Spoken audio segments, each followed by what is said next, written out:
حبیب الہ العالمین ابی القاسم محمد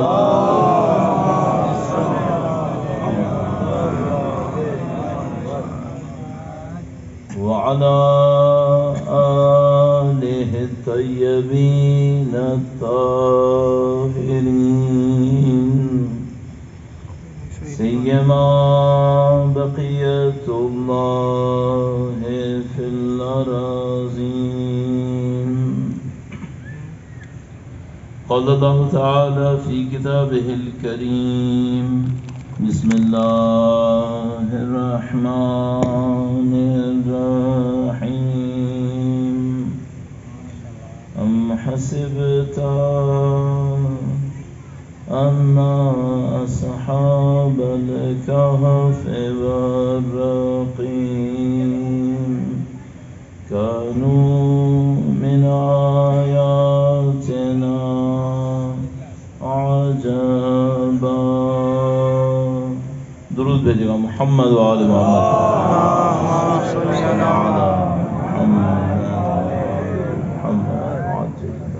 شب شہادت ہے اور سال کی 3 اہم ترین غم کی تاریخوں میں سے ایک تاریخ کل کی تاریخ ہے. شہادت کی تسلیت وقت کے امام کے حضور پیش کرنے کے لیے اہل بیت اطہار علیہ السلام کے غم کی ترویج کے لیے خدا انشاءاللہ ہم ان کے آوان و انصار میں قرار فرمائے. خدا ایک بار پھر درود بھیجے گا محمد وعلی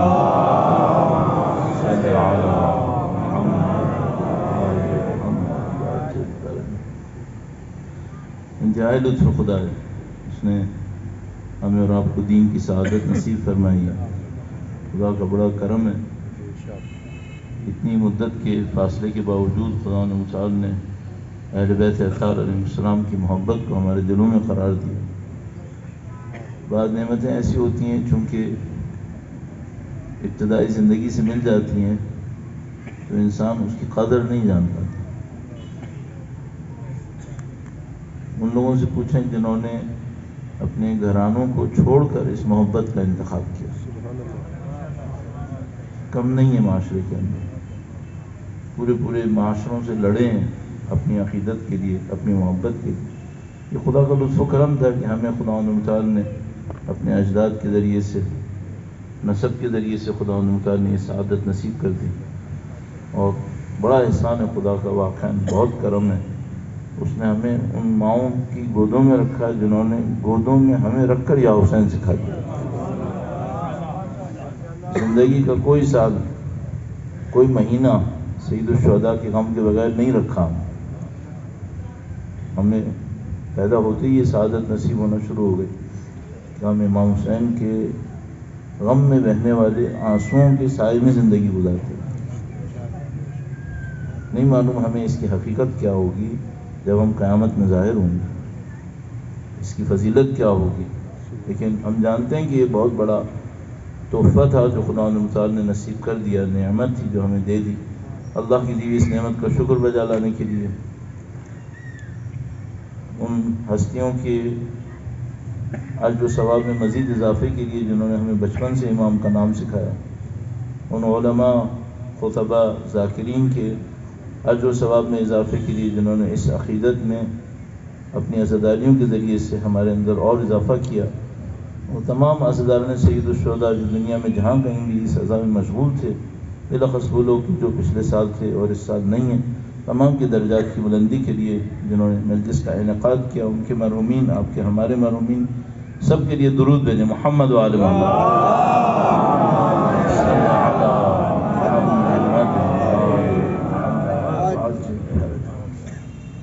جیسے ہی ہم یہ کہتے ہیں کہ ہم کسی دین کے ماننے والے ہیں, بہت ساری حقیقتیں اس ایک جملے کو کہتے ہی ہمیں قبول کرنی ہوتی.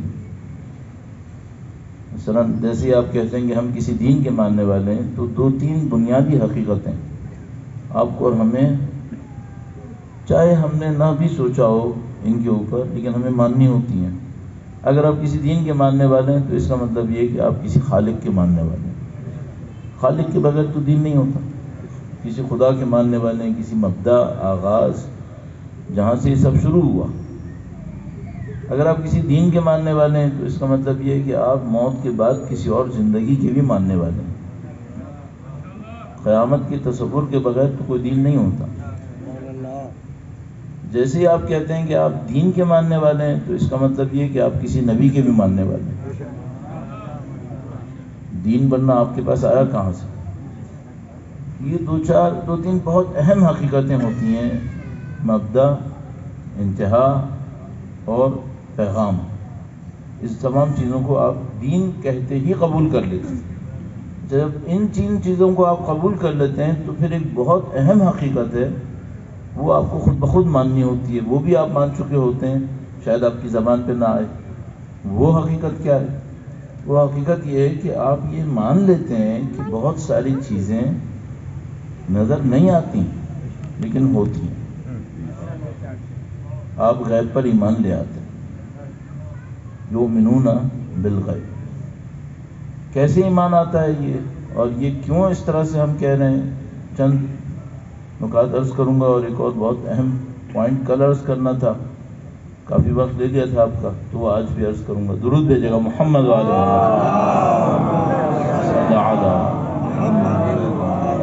محمد. جیسے آپ کہتے ہیں کہ بھئی میں خدا کو مانتا ہوں،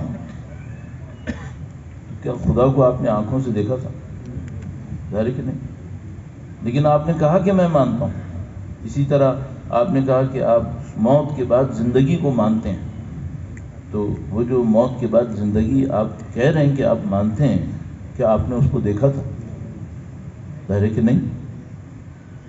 اگر آپ یہ کہہ رہے ہیں کہ ہم پیغام کو مانتے ہیں، اس کا مطلب ہے آپ فرشتوں کو بھی مانتے ہیں. فرشتوں کو کتنی مرتبہ دیکھا؟ نہیں دیکھا.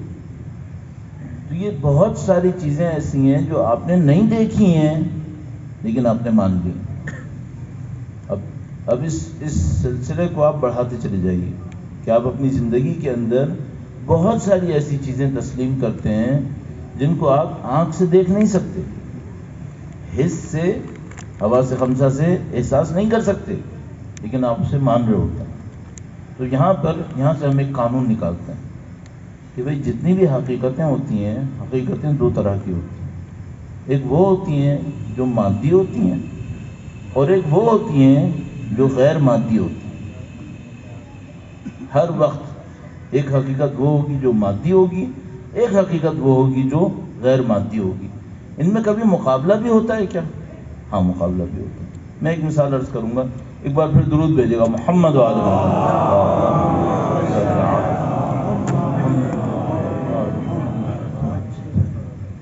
اسلام نے یہ نہیں کہا کہ ہم دوا نہ کریں، دوا استعمال نہ کریں. کہا ہے دوا استعمال کی جائے. ہمارے پاس سینکڑوں روایات موجود ہیں جو کھانے پینے کے اندر ہمیں ہدایت دیتی ہیں کہ مثلا اگر تمہیں یہ مشکل درپیش ہے تو یہ کھاؤ. اس کو ہم طب اسلامی کہتے ہیں. اسلام میں طب کا تصور ہے، اس کے احکامات ہیں، اس کے ریکمنڈیشنز ہیں. اس کو بہت بڑا ایک سائنس کی برانچ بنی ہوئی ہے، اس پہ لوگ کام کر رہے ہیں. تو اسلام کیا مادی عوامل، مادی جو کازز ہوتے ہیں انہیں قبول نہیں کرتا؟ بالکل قبول کرتا ہے. دوائی کہتا ہے کہ بھئی دوائی آپ استعمال کریں. تو اگر آپ کو سفر کرنا ہو تو کیا خدا کیا کہے گا آپ سے؟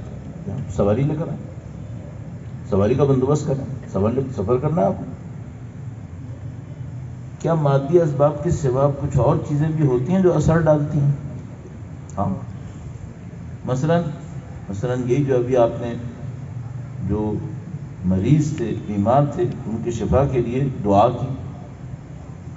یہ جو آپ نے دعا کی، یہ مادی سبب ہے، غیر مادی سبب ہے؟ غیر مادی سبب. بیمار کہاں ہیں؟ آپ یہاں ہیں. نہ یہاں سے کوئی پانی وہاں گیا، نہ یہاں سے کوئی دوا وہاں پہ گئی. یہاں پہ آپ نے ہاتھ اٹھا کے کوئی دعا کی، اور اس دعا کا اثر آپ کہاں دیکھنا چاہ رہے ہیں؟ اس بیمار پہ جو بہت دور بیٹھا ہے کہیں. اب اس بیمار کی بیماری آپ کو پتہ ہے جس نے دعا کی؟ نہیں. اگر دوا کا معاملہ ہو اور کوئی ڈاکٹر یہ کہے کہ میں مریض کو نہیں جانتا، میں مریض کو نہیں دیکھ رہا، میں بیماری کو بھی نہیں جانتا اور میں دوا دے رہا ہوں، اس کو دے دو، تو یہ ہم نہیں مانتے.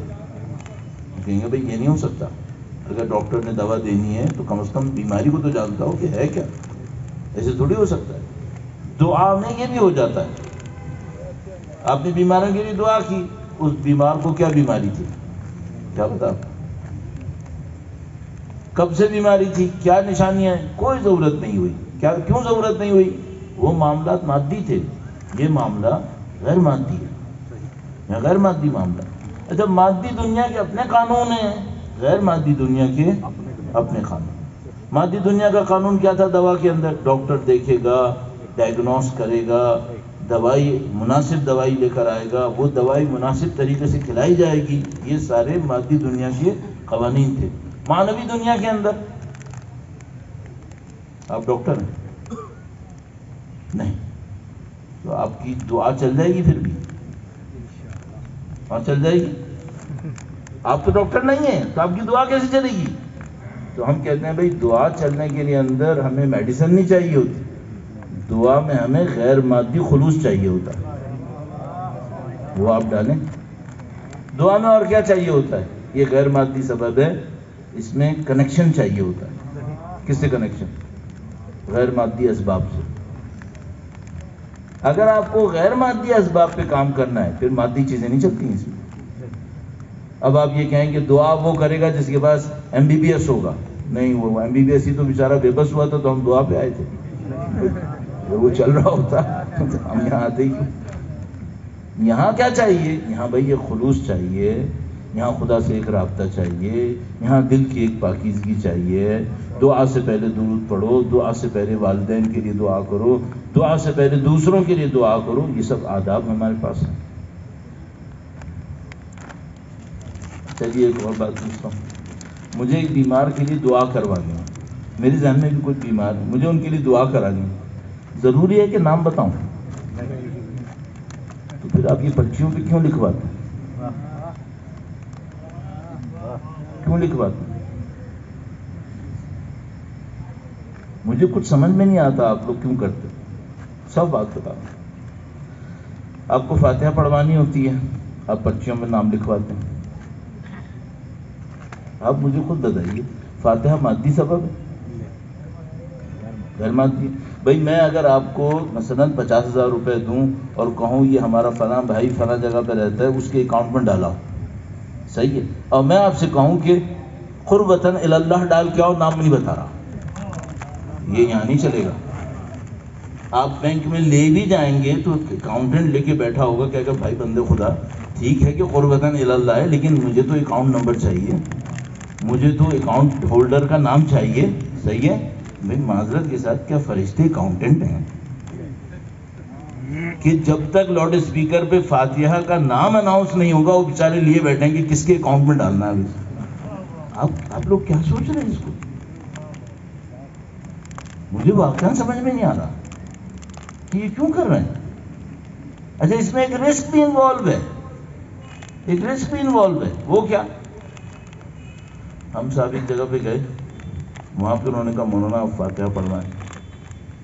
ہم نے فاتحہ پڑھوائی. اچھا فاتحہ پڑھوائی تو نیچے آئے کہنا مولانا آپ نے تو میرے لیے بڑی مشکل کھڑی کر دی. بھائی کیا ہو گیا؟ کہنے کا مولانا جس کے لیے آپ نے فاتحہ پڑھوائی تھی نا، اس نے مجلس کا چندہ دیا تھا، وہ بہت ناراض ہو رہا تھا. میں نے کہا کیوں؟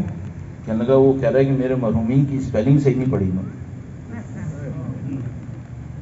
تلفظ صحیح نہیں تھا. میں نے کہا کہ کیا آپ فرشتے کنفیوز ہوں گے کہ فاتحہ کہاں ڈالنی ہے، کیا ہو رہا ہوگا؟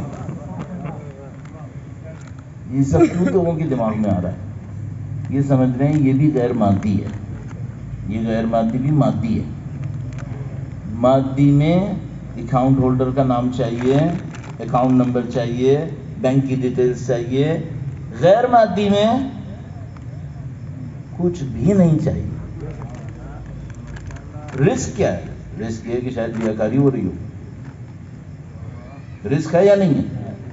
رسک تو ہے. مثلا ایک مثال عرض کروں گا آپ کی خدمت میں. درود بھیجے گا محمد و آل محمد.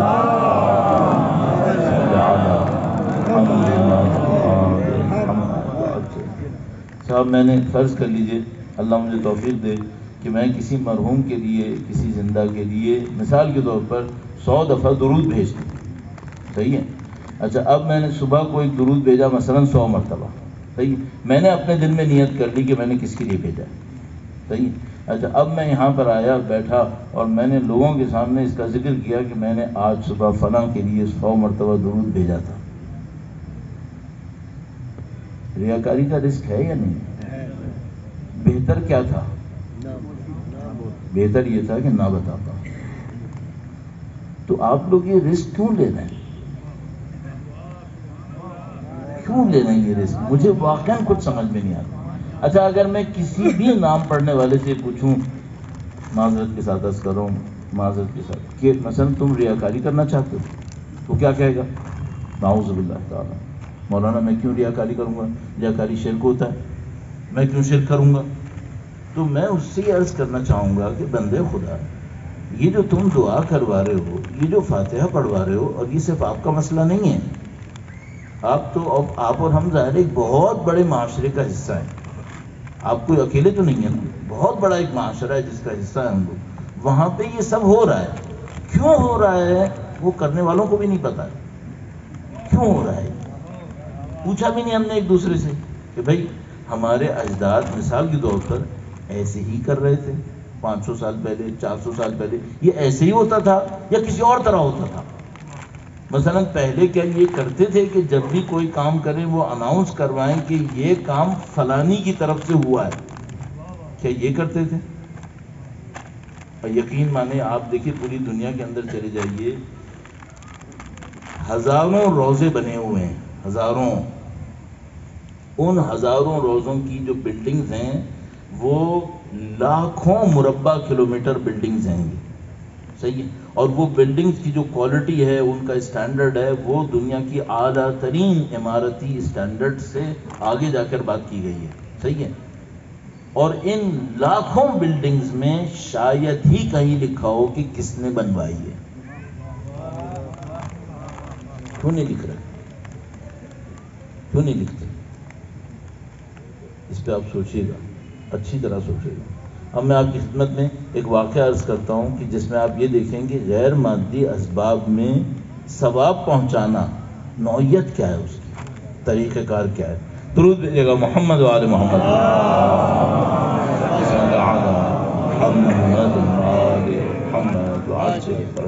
اچھا، یہ بات بھی میں احتیاطاً عرض کرتا چلوں، اگر آپ کو ہمارا یہ کہنا برا لگا ہو تو آپ پہلے برے لگنے والے بندے بھی نہیں ہیں، اس سے پہلے بھی بہت سارے لوگوں کو برا لگا ہے، صحیح ہے؟ لیکن مسئلہ یہ ہے کہ آپ نے ہمیں یہاں بٹھایا کیوں ہے؟ ایک بنیادی سوال ہے نا، یہ ہم یہاں بیٹھ کے کرتے نہیں ہیں سوال، لیکن میں آپ کے سامنے کر رہا ہوں۔ میں آپ سے ایک بات پوچھ رہا ہوں، آپ لوگ مجلس منعقد کر رہے ہیں کیوں؟ ظاہر ذکر اہل بیت کی ہے، اور ذکر اہل بیت کے ساتھ آپ یہ چاہتے ہیں کہ آپ اہل بیت کے ماننے والے ہیں، اہل بیت اطہار ایک پیغام لے کر آئیں، وہ پیغام آپ کو دیا جائے، پہنچایا جائے۔ تو آپ نے ہماری ذمہ داری کیا رکھی ہے؟ آپ نے ہماری ذمہ داری معذرت کے ساتھ کیا یہ رکھی ہے کہ ہم آپ کو یہ بتائیں کہ ہم کتنے بڑے عالم ہیں؟ نہیں۔ کیا آپ نے یہ ذمہ داری ہماری رکھی ہے کہ ہم آپ کے سامنے اپنی صلاحیتوں کے جوہر دکھائیں؟ نہیں۔ آپ نے ہماری اصل ذمہ داری صرف ایک رکھی ہے، مولانا آپ دین کے طالب علم ہیں، آپ ہمیں دین سکھائیں، بس یہ۔ اب ہماری یہاں بیٹھ کی ذمہ داری کیا ہے؟ ہماری ذمہ داری یہ ہے کہ اگر ہم دین کو اچھے طریقے سے پہنچا سکتے ہیں، ہم دین پہنچائیں، دین پہنچائیں۔ اور اگر کوئی چیز دیکھیں کہ بھائی یہ ہمیں سمجھ میں نہیں آ رہا دین کے معاملے میں کیوں ہو رہا ہے، تو یہاں پر ہم تنقید بھی کریں۔ اس کو ہم کیا کہتے ہیں؟ اس کو ہم کہتے ہیں امر بالمعروف نہی عن المنکر۔ اچھا، اگر ہم یہ ڈیوٹی انجام نہ دیں تو عند اللہ کے سامنے گرفت ہوگی یا نہیں ہوگی؟ اور اگر آپ نے ہمیں اس کے سوا کسی اور مقصد سے یہاں بٹھایا ہے تو آپ کی گرفت ہو، آپ کی گرفت ہو۔ تو عزیزان محترم، آپ صرف آ کر بیٹھے اور چلے گئے، یہ نہیں سوچے گا کہ اس کے اوپر معاملہ ختم ہو گیا، نہیں۔ یہاں سے ایک اور معاملہ شروع ہوگا. میں یہاں پر آیا، شبیہ ممبر رسول پہ بیٹھنے کی سعادت حاصل کی اور گھر چلا گیا، معاملہ ختم ہو گیا؟ نہیں، یہاں سے ختم نہیں ہوا. یہاں سے ایک اور معاملہ شروع ہوا. وہ کیا؟ وہ یہ شروع ہوا کہ بھائی تم کو دین سکھانے کا موقع ملا تھا، تم نے دین سکھایا یا نہیں سکھایا؟ اور تمہیں دین سیکھنے کا موقع ملا تھا، تم نے سیکھا یا نہیں سیکھا؟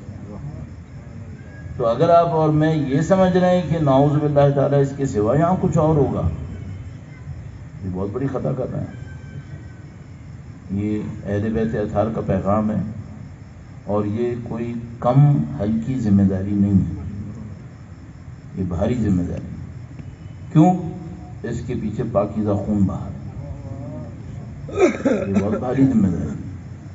تو آپ نہ پڑھنے والا اس کو آسان سمجھے، نہ سننے والا اس کو آسان سمجھے کہ یہ کوئی ایسا کوئی معاملہ ہو گیا. نہیں عزیزان محترم، یہ تو میں اور آپ جب ان کے سامنے جائیں گے جن کے خون کے صدقے میں ہم یہاں بیٹھے ہیں، اس وقت وہ ہم سے پوچھیں گے یہ سب کچھ بنا تھا ہمارے نام پر، تم کس نام پہ بیٹھے تھے؟ یہ سب بنا تھا ہماری قربانی کے صدقے سے، تم نے کیا کیا؟ بہت ہوشیار رہیے گا. درود بھیجے گا محمد و آل محمد.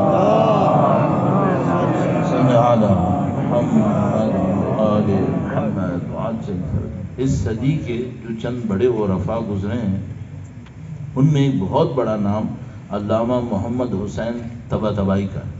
علامہ محمد حسین طباطبائی جو کتاب تفسیر المیزان کے مؤلف ہیں. ان کی شخصیت مجموعی طور پر کم از کم ہم جیسے لوگوں کے لیے مجہول ہے، ہم نہیں جانتے. ان کا مقام ہی کچھ اور تھا. اہل بیت اطہار علیہ السلام کی تبعیت میں، شاگردی میں انہوں نے جو درجات حاصل کیے وہ اس 100 سال کے اندر بہت کم لوگوں نے حاصل کیے، بہت کم لوگوں نے حاصل کیے. حد سے زیادہ متواضع انسان، متواضع یعنی منکسر المزاج، مزاج میں بہت ہمبل جس کو ہم لوگ کہتے ہیں. اتنے منکسر تھے، اتنے منکسر. میں یہاں سے ایک حاشیہ اور لگاؤں. ایک دفعہ انکساری کیا ہوتی ہے؟ اندر نہیں ہوتی، صرف باہر ہوتی. وہ انکساری نہیں ہوتی، وہ دھوکہ ہوتا ہے، وہ ریاکاری ہوتی. مثلا ایسا ہوا کہ جناب میں کہیں پہ گیا، میرے استاد کھڑے تھے اور ان استاد کے 40-50 شاگرد کھڑے تھے. اب وہ استاد نے جوتے اتارے، میں نے لپک کے جوتے ان کے تھامے. کس چکر میں؟ 50 آدمیوں کو دکھانے کے لیے. وہ واقعہ لکھا ہے نا، جو ہمارا مصنف تفوت ہو گیا کہ وہ گیا کسی پیر کے پاس، تو وہاں پہ کوئی ایک بیوروکریٹ بھی بیٹھا ہوا تھا. تو اس بیوروکریٹ نے پوچھا کہ پیر صاحب میرے اندر غرور ہے، میں مغرور انسان ہوں، تو میں کیا کروں اپنے اس بیماری سے لڑنے کے لیے؟ تو اس نے کہا کہ جاؤ یہ باہر لوگ جتنے اندر آ رہے ہیں ان کے جوتے سیدھے کرو، سیدھے رکھتے چلے جاؤ. اس نے کہا سرکار میں حاضر ہوں. وہ گیا، وہ جوتے سیدھے رکھنے لگا. تو مصنف کہتا ہے کہ میں نے سوچا کہ غرور تو میرے اندر بھی ہے، تو میں بھی جاؤں جوتی سیدھی کروں. تو وہ بھی پیچھے پیچھے گیا. تو اس نے دیکھ لیا، کہا بھائی تم کہاں جا رہے ہو؟ کہا اس میں غرور تھا، آپ نے کہا جوتی سیدھی کرو. میرے اندر بھی غرور ہے، میں بھی جوتی سیدھی کرنا. کہنے نہیں، تمہارے اندر غرور بھی ہے اور ریاکاری بھی ہے، خاموش بیٹھ جائے. تم جا کے جوتی سیدھی کرو گے دکھانے کے لیے. آپ نے سمجھا نفس کا معاملہ آسان ہے؟ بڑی ٹیڑھی کہانی ہے. کیوں؟ اس کے پیچھے شیطان ہے، اور شیطان بہت سخت ہے. تو یہ بہت مشکل کام ہوتا ہے جس میں آپ کو یہ دیکھنا ہوتا ہے کہ آپ کوئی کام کیوں کر رہے ہیں، اس کا نتیجہ کیا نکلے گا. آغا طباطبائی کا میں واقعہ عرض کر رہا تھا. درود بھیجے گا محمد و آل محمد.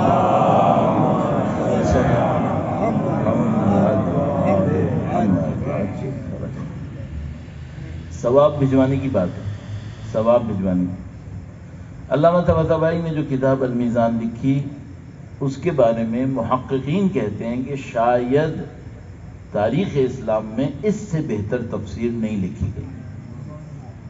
شاید تاریخ اسلام میں اس سے بہتر تفسیر نہیں لکھی گئی.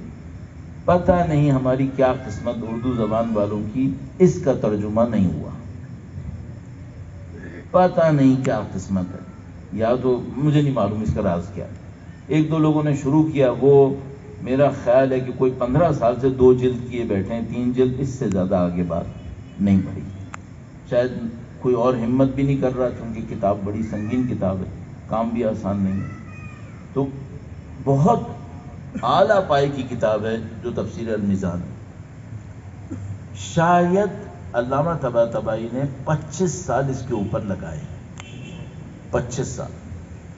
اچھا، علامہ طباطبائی کی شخصیت کو شاید میں اور آپ نہ جانتے ہوں، اور ظاہر ہے میں تو قطعاً نہیں جانتا، جتنا مجھے پتا ہے یہ چند معدود گنے چنے مجتہدین میں سے ہیں، جو مثلا نجف میں ہوتے ہوئے مجتہد تھے، عارف تھے، فلسفی تھے، مفسر تھے، اور ایک موقع پہ انہوں نے احساس کیا کہ جو میرے گھر سے میرے لیے پیسہ آتا تھا وہ نہیں آ رہا، اور اب مجھے رزق حلال خود کمانا ہوگا۔ تو وہ تبریز چلے گئے اپنے علاقائی جگہ کے اوپر، 10 سال وہاں پر کھیتی باڑی کی ہے، 10 سال۔ کس نے؟ مجتہد، فلسفی، مفسر، مورخ، پتہ نہیں کیا کیا، اور 10 سال تک کھیتی باڑی کی ہے، وہاں پر زمینیں آباد کی، یہ کیا وہ کیا، کس لیے؟ کہا کہ مجھے رزق حلال کمانا، رزق حلال کمانا۔ اس کے بعد جب اتنے وسائل وہاں پر جمع ہو گئے کہ بھائی اب اگر یہ کام نہ بھی کریں تو اتنا پیسہ بن جائے گا کہ گھر کا خرچہ چل جائے گا، تو پھر قوم آئے اور یہاں پر آ کر تدریس شروع کی انہوں نے۔ اس طرح کے آدمی تھے۔ جناب علی وہاں پہنچے، تدریس شروع کی، بڑی مشقتوں سے یہ کتاب تالیف ہوئی، اس میں ان کی معنوی روحانی طاقت اور یہ اور وہ۔ 25 سال کے بعد طبیعت میں انتہائی متواضع، انتہائی متواضع، اور دکھاوے کے نہیں، اصلی جینوین۔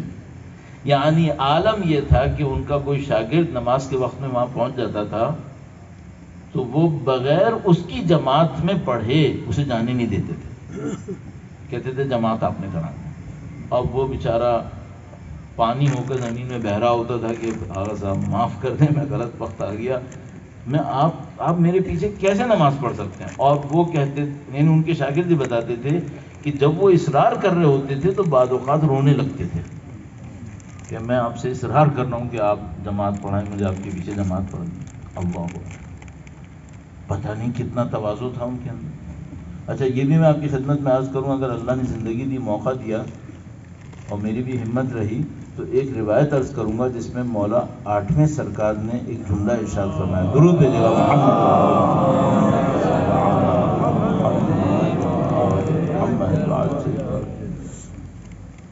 عقل مند کی صفتیں بیان کی ہیں، 2-3 جگہ عرض کر چکا ہوں تفصیل سے، میں آپ کا وقت اس میں زیادہ نہیں لوں گا، جو لوگ سننا چاہیں گے وہ پیچھے کہیں جا کے سن لیں گے، انٹرنیٹ پر ہوگی۔ اس میں 10ویں صفت میں امام نے کہا تھا العاشرہ وما العاشرہ، عقل مند کی 10ویں صفت، اور یہ کتنی بڑی صفت ہے۔ تو راوی نے پوچھا کہ مولا یہ صفت کیسی ہے؟ مولا امام فرمائے کتنی بڑی صفت ہے، تو اس نے پوچھا یہ کیا صفت ہے؟ تو امام نے فرمایا 10ویں صفت عقل مند کی یہ ہے کہ وہ جس سے ملے یہ کہے یہ مجھ سے بہتر ہے۔ اگر میں اس صفت کو اپنے جیسوں پر امپلیمنٹ کروں تو ہمارے اندر عقل مند ڈھونڈنے کے لیے بڑی محنت کرنی پڑے گی۔ صرف روایت مستند ہے، آپ اس کو میرے کندھے پہ چھوڑ دیں، تحف العقول کے اندر ہے، مولا کی احادیث کے سلسلے میں یہ حدیث قرار پا رہی ہے، عقل مند کی 10 صفتیں بیان ہوئی ہیں، 10ویں صفت یہ بیان ہوئی ہے جب بھی کسی سے ملے دیکھے تو کہے کہ یہ مجھ سے بہتر ہے۔ اس وقت ہمارا عالم کیا ہے؟ کسی کو بہتر سمجھنا تو اللہ اکبر۔ وہ شاید علامہ طباطبائی نے یہ صفت حاصل کر لی تھی، وہ عقل مند تھے، تبھی انہوں نے شاید تفسیر لکھی بھی، ورنہ کیسے لکھ سکتے تھے؟ تو انہوں نے، کوئی شاگرد بھی آتا تھا تو وہ یہ کرتے تھے تفسیر لکھ لی. جب تفسیر لکھ لی تو ان کے دل میں خیال آیا کہ میں اپنے والد کو اس کا ہدیہ بھیجوں. اس تفسیر کا ہدیہ. کتنی بڑی تفسیر ہے بھائی، 20 جلدوں میں 25 سال کی مشقت سے لکھی ہے. تفسیر وہ تفسیر ہے کہ شہید مطہری کہتے ہیں تاریخ اسلام میں ایسی تفسیر شاید نہیں آئی ہے. صحیح ہے. اب وہ ہدیہ بھیجنے والے ہیں اپنے والد کے نام. کہیں کچھ کہنے کی ضرورت نہیں، صرف ایک نیت کرنی ہوتی. صحیح. جب وہ نیت کرنے لگے تو رک گئے نہیں بھیجی، ہدیہ نہیں کیا اپنے والد کو، رک گئے. سب وہ رک گئے اور معاملہ ختم ہو گیا. کچھ عرصے کے بعد ان کے بھائی نے ان کو ایک خط بھیجا. وہ ظاہراً تبریز میں ہی رہ رہے تھے یا پتہ نہیں شاید کہیں اور رہ رہے تھے. تو انہوں نے ایک خط بھیجا اور کہا کہ ابا تم سے خوش نہیں اور وہ یہ کہہ رہے ہیں کہ تم نے کچھ تحفہ بھیجنا تھا وہ بھیجا کیوں نہیں. کہا کہ ابا نے کہلوایا ہے کہ وہ خوش نہیں ہیں اور تم نے کچھ تحفہ بھیجنا تھا، تم نے تحفہ نہیں بھیجا ہے، اس سے وہ ناخوش ہیں. تو علامہ طباطبائی کو میسج مل گیا. انہوں نے دعا کی کہ خدایا میں جو تفسیر لکھی تھی اس کا ثواب بابا کی روح کو پہنچا دے. بھائی نے دوبارہ خط لکھا. اچھا وہ کیوں ایسے کر رہے تھے اس کی ایک علیحدہ کہانی ہے کہ وہ ان کے ابا سے کیسے رابطے میں آتے تھے، یہ سب ایک علیحدہ ہی معاملہ تھا. وہ بھی بہت بڑے عارف تھے، بہت بڑے عارف، لیکن ان کی خاصیت یہ تھی کہ وہ خاموش تھے. خود علامہ طباطبائی کم خاموش نہیں تھے، وہ اور زیادہ خاموش تھے. خیر انہوں نے لکھ کے بھیجا کہ ابا نے خوشی کا اظہار کیا ہے اور تمہارا ہدیہ پہنچ گیا، تمہارا ہدیہ وہاں تک پہنچ گیا. تو ان کے شاگرد نے کبھی، جنہوں نے علامہ طباطبائی نے اپنا ایک واقعہ، چونکہ شاگرد نے شاید وہ خط دیکھ لیا تھا، شاگرد نے وہ خط دیکھ لیا تھا تو بھائی نے لکھا تھا، تو شاگرد مصر ہو گیا استاد کے کہ استاد مجھے یہ کہانی سنائیں کہ یہ کیا کہانی ہو رہی. اب وہ انہوں نے بہت ان سے وعدے وعید لیے، یہ کرنا وہ کرنا، پھر ان کو یہ بات سنائی. ظاہراً جو مجھے یاد آ رہا ہے میں نے یہ علامہ حسن زادہ آملی کی کتاب میں پڑھا ہے جو ابھی پچھلے ہفتے فوت ہوئے، وہ انہی کے ساتھ. اس میں انہوں نے لکھا کہ بھئی یہ معاملہ کیا ہے. اب سنیے گا. کہا کہ علامہ طباطبائی نے کہا کہ جب میں نے یہ کتاب لکھ لی اور میں اپنے والد کو یہ تحفہ بھیجنے لگا تو علامہ طباطبائی کہتے ہیں کہ مجھے شرم آئی کہ اتنی چھوٹی سی چیز اپنے والد کو کیا بھیج رہا ہوں. یعنی کہ میں شرما گیا کہ میرے والد کا مقام اتنا بلند ہے، میں نے 4 صفحے لکھ لی ہیں کہ میں کیا اس کا تحفہ بھیجوں. میں نے اس کا تحفہ بھیجنے سے گریز کیا کہ میرے باپ کی شان میں نہیں ہے، میں نہیں بھیج پاؤں گا. ان لوگوں کی دنیا ایسی تھی، اس میں کوئی اناؤنسمنٹ نہیں تھا. یہ لوگ اللہ سے رابطے میں تھے، اللہ کے لیے کام کرتے تھے، اہل بیت کی نظر لطف ان کے اوپر تھی. یہ ہم سے کیوں کم ہوئی ہے؟ یہ لوگ فرشتے نہیں تھے، یہ انسان تھے. ہمیں کیا کرنا ہوگا؟ تھوڑا سا غور کریں، تھوڑا سا دیکھیں کہیں کچھ تھوڑی چھوٹی غلطیاں ہو رہی ہوں گی. بنیادی طور پہ تو سب صحیح ہے الحمدللہ رب العالمین. دیکھیے عقیدہ ہم سب کا اچھا ہو گیا الحمدللہ رب العالمین. کہاں چھوٹی چھوٹی کچھ غلطیاں ہو رہی ہوں گی، انہیں اصلاح کریں، دیکھیں پھر نتیجے نکلتے ہیں انشاءاللہ تعالی. درود بھیجے گا محمد وعلی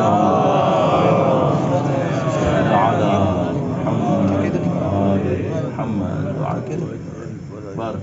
نعرہ تکبیر، اللہ اکبر، رسالت یا رسول اللہ، نعرہ حیدری یا حیدری، زمانہ بلند تر صلوات.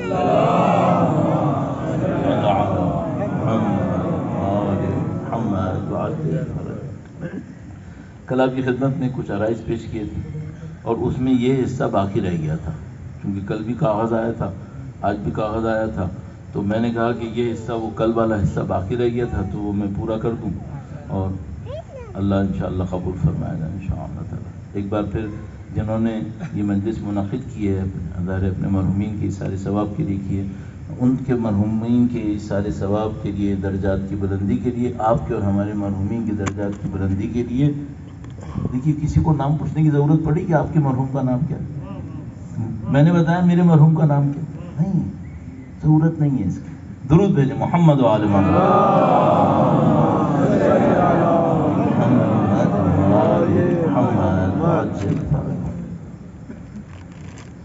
بنیادی سوال، ہم دین کے نام پہ ترقی کرنا چاہتے ہیں، امامت کے راستے پہ چلنا چاہتے ہیں، شہادت کی شب ہے اور ظاہر ہے کہ ہم ان کے راستے پہ چلنا چاہتے ہیں.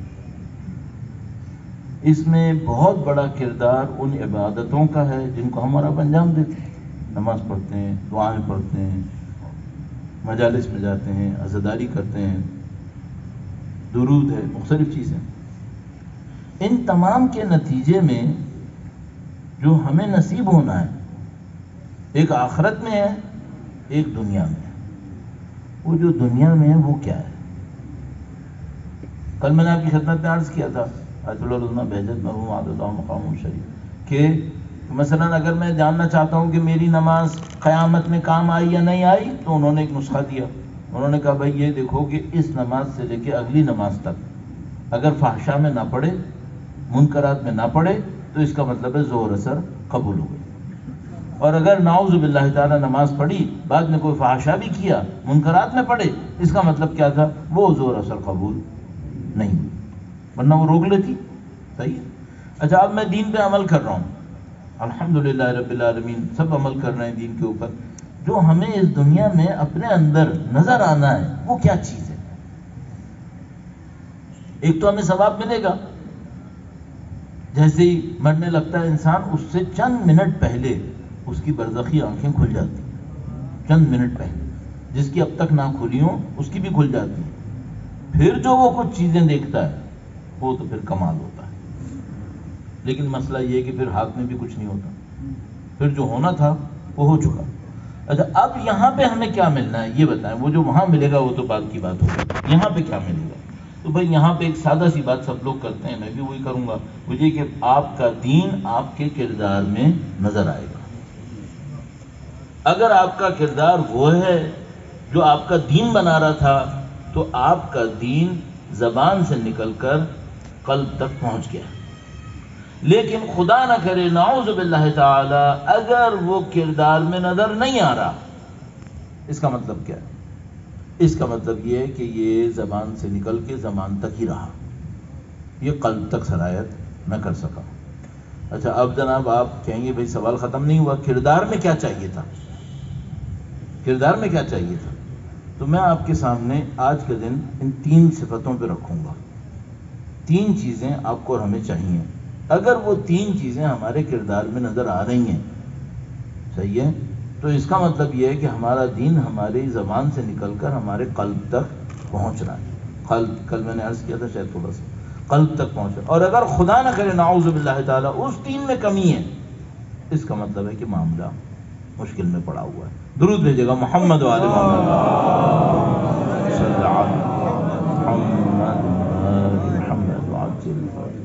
سب سے اہم بات جو میں اشارتاً کر چکا ہوں، آپ کی خدمت میں پیغام پہنچ چکا ہے، لیکن اس کو دوبارہ عرض کر دیتا ہوں چونکہ یہاں پہ ان صفتوں کو میں نے عرض کرنا ہے. سب سے اہم بات کیا ہے؟ وہ یہ کہ بھائی آپ کوئی اچھا کام کریں، دوسروں کو دکھانے، ثابت کرنے، بتانے کی اتنی سی بھی اگر خواہش ہے، اس کا مطلب ہے یہ اوپر نہیں پہنچا، یہ اوپر نہیں پہنچا. یہ میں آپ کو طالب علم ہونے کے ناطے گارنٹی سے عرض کر رہا ہوں کہ اگر یہ ہے تو پھر معاملہ کافی سختی میں پڑا ہوا ہے. اس کو ایک دفعہ پھر عرض کرتا ہوں عبارت کو تبدیل کر کے. درود بھیجے گا محمد و آل محمد.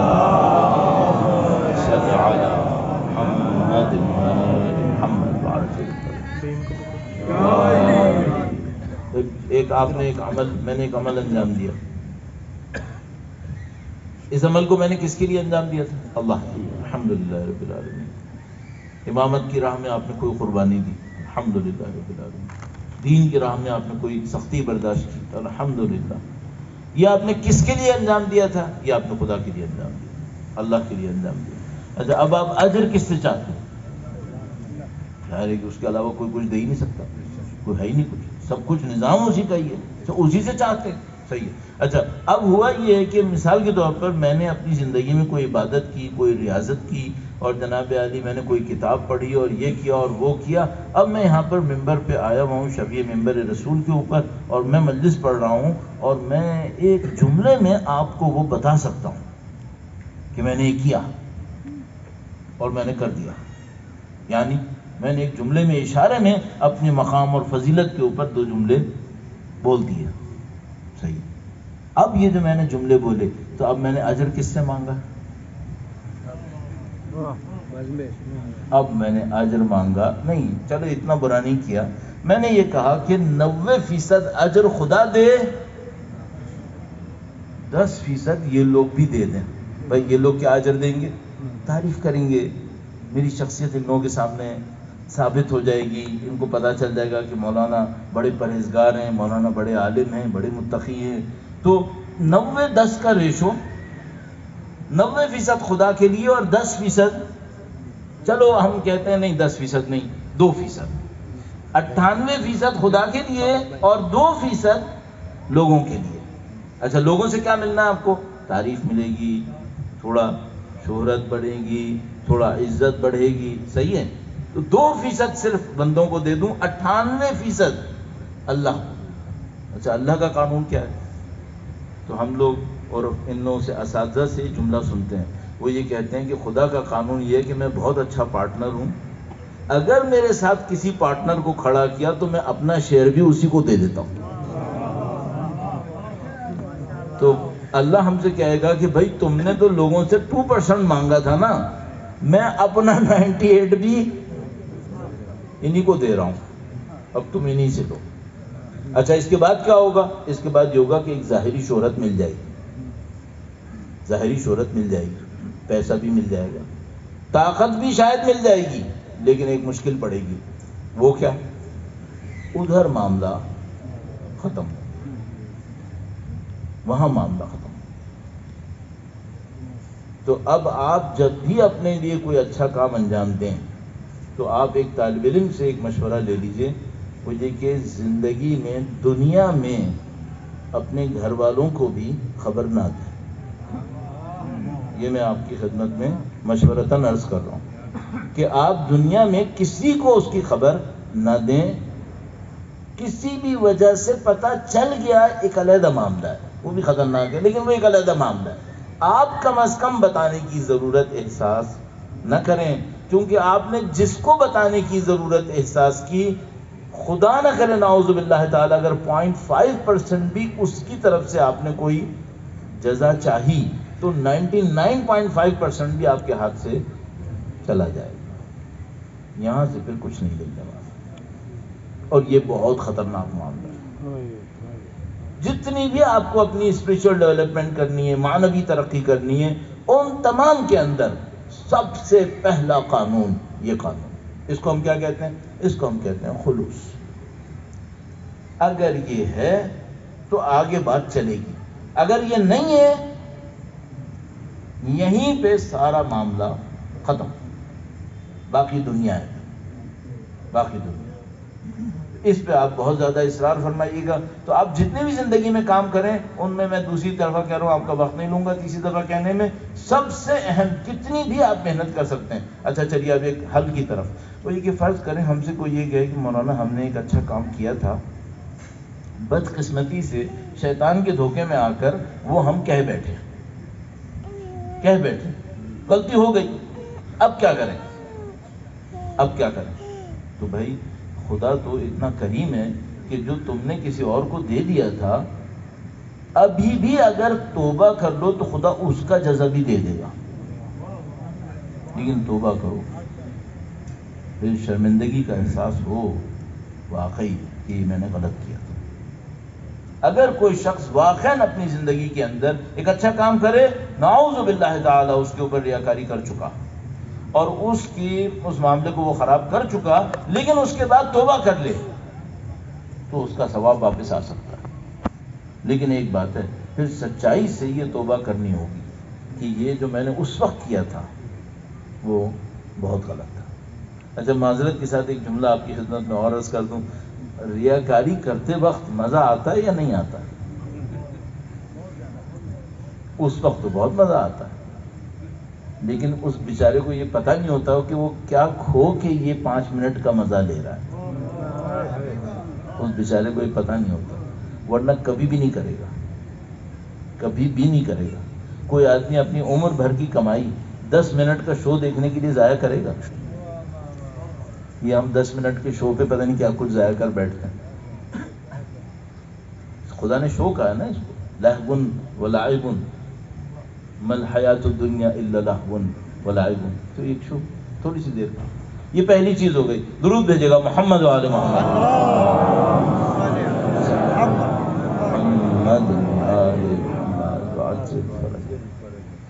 دوسری بات، یہ پہلی چیز ہو گئی، سٹارٹنگ پوائنٹ یہ ہے. اس کے بعد کام شروع ہوگا. دوسری بات کیا چاہیے؟ البتہ آپ خدا نہ کرے غلطی کوئی کر چکا ہے تو توبہ کر لے، واپس آ جائے گا، کوئی مسئلہ نہیں. دیکھیے ایک بات ہمیشہ ذہن میں رکھیے گا، ہم جیسے مولوی کبھی بشیر بن کے آتے ہیں، کبھی ہم لوگ نذیر بن کے آتے ہیں. یعنی ایک دن آتا ہے سوچ کے آتے ہیں آج ڈرانا ہے، وہ اس دن ڈرائے جا رہے ہیں. ایک دن آتا ہے آج ان کو خوشخبریاں دینی، تو بشارت. یہ ہم لوگ کا کام ہے، اللہ کا کام نہیں ہے. وہ جس وقت نذیر ہے اسی وقت بشیر ہے. ہاں، تو ایسا نہیں ہے کہ مثلا کسی ایک آدمی نے غلطی کر دی، ایک ریاکاری کر دی اور وہ غلطی کی وجہ سے اپنا ثواب کھو بیٹھا تو اب کہے کہ اب دوبارہ میرے پاس نہیں آنا. خدا کہے نہیں، خدا کا دروازہ کھلا، وہ کریم ہے، توبہ قبول کرتا ہے. صحیح. تو یہ میں نے کہا غلط فہمی نہ ہو کسی کے ذہن میں کہ بھئی یہ معاملہ ختم ہو گیا، نہیں، کھلا رہے. دوسری بات کیا ہونی چاہیے؟ صاحب ہم لوگ بہت خطرناک دور میں ہیں ایک لحاظ سے. یہ جو صفت میں ابھی عرض کرنے والا ہوں یہ صفت پرانی ہے، جب سے انسان ہے یہ صفت ہے، لیکن ہمارے دور میں کچھ زیادہ ہی ہے. بڑی صفت خطرناک ہے. اچھا، آپ کبھی کسی عرب معاشرے میں رہے ہوں تو وہاں پر آپ نے ٹریفک میں دیکھا ہوگا کہ ٹریفک میں ٹنل بنی ہوتی ہے. ہمارے یہاں بھی کبھی کبھی شہروں میں، لاہور میں تو کافی بنی ہوئی ہیں. یہ جو ٹنل ہوتی ہے اس کو عربی میں جو لوگ رہے ہیں وہ کیا کہتے ہیں اس کو؟ وہ لوگ اس کو کہتے ہیں نفق. صحیح. تو نفق کیوں کہتے ہیں اس کو؟ بھئی نفق عربی میں کہتے ہیں ہر اس چیز کو جو اوپر سے دیکھنے میں کچھ اور لگے اندر کچھ اور. تو اوپر سے دیکھنے میں لگتا ہے کہ پلین سرفیس ہے اور نیچے جناب پوری ایک ٹنل کھدی ہوئی ہے، تو اس کو کہتے ہیں نفق. اور اگر کسی انسان کے اندر ہو تو اسے کہتے ہیں منافق. تو اس نے ایک ٹنل کھودی بھی ہوتی ہے اس نے. لیکن مشکل یہ ہے کہ یہ جو شہروں کی ٹنل ہوتی ہے یہ دوبارہ روڈ پہ آ جاتی ہے. منافق کی ٹنل صرف جہنم میں جاتی ہے، اس کی ٹنل کہیں نہیں جا رہی. یہ دوسری صفت ہے جس سے بچنا ہے. اگر دین کے اوپر باقی رہنا ہے، دین پہ محنت کرنی ہے، تو ایک کوالٹی آپ کے اندر ہونا چاہیے، میرے اندر ہونی چاہیے. وہ کیا ہے؟ جو بول رہے ہو نا وہی اندر ہو. یہ اگر دو ہیں اس کا مطلب ہے کہ معاملہ خراب ہو گیا، اس کا مطلب ہے معاملے میں خرابی. اچھا، اب آپ جناب علی اس کے اوپر عذر بعد عذر، یہ وجہ منافقت کی، یہ وجہ کچھ اور کرنے، یہ سب باتیں فضول ہیں. جلدی عرض کرتا ہوں. کہیں میں جا رہا تھا تو ایک بینک کا HR کا مینیجر میرے ساتھ بیٹھا ہوا تھا. میں نے اس سے کوئی بات شروع کی، اس کو کہیں پہ ایک اعتماد اس کا ہمارے ساتھ بن گیا تھوڑا بہت، ورنہ تو یہ لوگ سنیں گے بھی نہیں نا کہ کیوں سنیں مولوی کی بھی. تو بہرحال وہ کسی بھی وجہ سے ہم نے بھی کوئی ایسی حرکت کی کہ اس کو گھسیٹ لیا اپنا طرف، ایسی کوئی 4 باتیں کی. تو جب اس کا اعتماد بن گیا تو میں نے اس سے کہا یہ والی بات، کہنے لگا کہ دیکھو معذرت چاہتا ہوں بھیا، ایسے اس نے کہا. اس کے بعد اس نے کہا کہ یہ ہماری جاب کی ضرورت ہے کہ ہمیں منافقت کرنی ہے. HR مینیجر ہے، نون بینک ہے، پاکستان کے بڑے بینکوں میں سے ایک بینک ہے، نام نہیں لوں گا بیچارے کا. تو وہ اس نے کہا کہ یہ ہماری جاب کی ضرورت ہے. میں نے کہا کیوں بھائی؟ کہنے لگا دیکھیے ہمارا کام میں یہ ہے کہ کچھ ہمارے سب آرڈینیٹ ہیں، کچھ ہمارے کولیگس ہیں، کچھ ہمارے باسز ہیں اور کچھ ہمارے ٹاپ باسز ہیں. چاروں کے سامنے ہمیں مختلف طرح سے رہنا ہوتا ہے. کولیگس کے سامنے سپیریئر ہینڈ کے ساتھ رہنا ہوتا ہے، ان سب آرڈینیٹس کے سامنے، کولیگس کے سامنے ذرا فرینڈلی بن کے رہنا ہوتا ہے، جو امیڈیٹ باس ہے اس کے سامنے تھوڑا سا دب کے رہنا ہوتا ہے، اور جو ٹاپ باس ہے اس کے سامنے تو بالکل فلیٹ ہونا ہوتا ہے. صحیح؟ تو کہنے کا یہ 4 قسم کے کام تو ہمیں کرنے ہی کرنے ہیں، جاب کے تقاضے ہیں. اور اس کے بعد کہنے کا پھر ایک مشکل ہے، پھر ہم جاتے ہیں فیملی کے اندر، وہاں 5واں آ جاتا ہے. پھر کبھی بازار میں گئے تو وہاں 6واں آ گیا. تو کہنے کا کہ یہ جو آپ کہہ رہے ہیں نا یہ نہیں ہو سکے گا. تو میں نے اس سے ایک بات کہی، میں نے کہا مجھے صرف ایک بات بتا دو، یہ جو کولیگ ہیں، سب آرڈینیٹ ہیں، باس ہے، ٹاپ باس ہے، بازار میں ہے، ان سب کے دلوں پر حکومت کس کی ہے؟ ان سب کے دلوں پہ حکومت کس کی ہے؟ سوائے اللہ کی کچھ اور ہے؟ تو تم اللہ کو کیوں خوش نہیں کر رہے؟ کیوں سب کو علیحدہ علیحدہ خوش کرنے کے چکر میں منافقت پال رہے ہو؟ اللہ کو خوش کرو، وہ سب کو سنبھالے گا. اچھا، اب یہاں پہ سوالوں کا ایک پورا سیلاب ہے جو شروع ہو جاتا ہے. میں 1-2 جلدی عرض کروں گا آپ کی خدمت میں. درود بھیجے گا محمد وآل محمد.